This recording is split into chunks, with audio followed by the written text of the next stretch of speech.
पवित्र बाइबल का वचन पढ़े और सुने जाने पर प्रभु यीशु मसीह आपको और आपके परिवार को आशीष दे।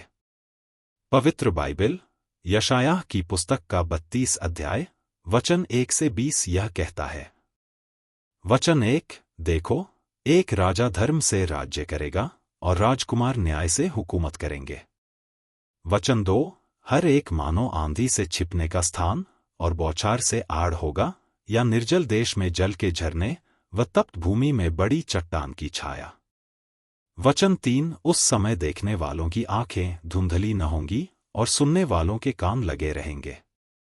वचन 4, उतावलों के मन ज्ञान की बातें समझेंगे और तुतलाने वालों की जीभ फुर्ती से और साफ बोलेगी।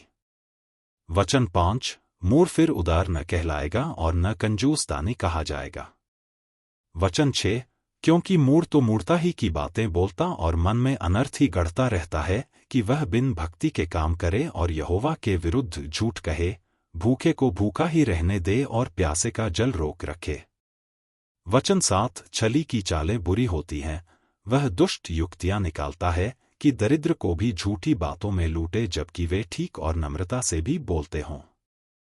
वचन 8, परंतु उदार मनुष्य उदारता ही की युक्तियां निकालता है, वह उदारता में स्थिर भी रहेगा। वचन 9, हे सुखी स्त्रियों, उठकर मेरी सुनो, हे निश्चिंत पुत्रियों, मेरे वचन की ओर कान लगाओ। वचन 10, हे निश्चिंत स्त्रियों, वर्ष भर से कुछ ही अधिक समय में तुम विकल हो जाओगी, क्योंकि तोड़ने को दाखें न होंगी और न किसी भांति के फल हाथ लगेंगे। वचन 11, हे सुखी स्त्रियों, थरथराओ, हे निश्चिंत स्त्रियों, विकल हो, अपने अपने वस्त्र उतार कर अपनी अपनी कमर में टाट कसो।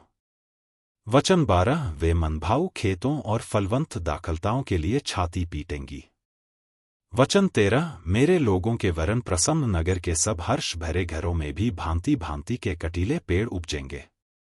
वचन 14, क्योंकि राजभवन त्यागा जाएगा, कोलाहल से भरा नगर सुनसान हो जाएगा और पहाड़ी और उन पर के पहरुओं के घर सदा के लिए मांदे और जंगली गधों को विहारस्थान और घरेलू पशुओं की चराई उस समय तक बने रहेंगे। वचन 15, जब तक आत्मा ऊपर से हम पर उंडेला न जाए और जंगल फलदायक बारी न बने और फलदायक बारी फिर वन न गिनी जाए। वचन 16, तब उस जंगल में न्याय बसेगा और उस फलदायक बारी में धर्म रहेगा। वचन 17, और धर्म का फल शांति और उसका परिणाम सदा का चैन और निश्चिंत रहना होगा। वचन 18, मेरे लोग शांति के स्थानों में निश्चिंत रहेंगे और विश्राम के स्थानों में सुख से रहेंगे।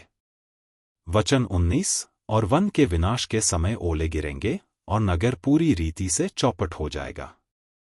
वचन 20, क्या ही धन्य हो तुम जो सब जलाशयों के पास बीज बोते और बैलों और गधों को स्वतंत्रता से चराते हो। यदि आप विश्वास करते हैं तो यह वचन सभी विश्वासियों को भेजें और इस चैनल को प्रभु यीशु मसीह के नाम से सब्सक्राइब करें और आशीष प्राप्त करें। धन्यवाद।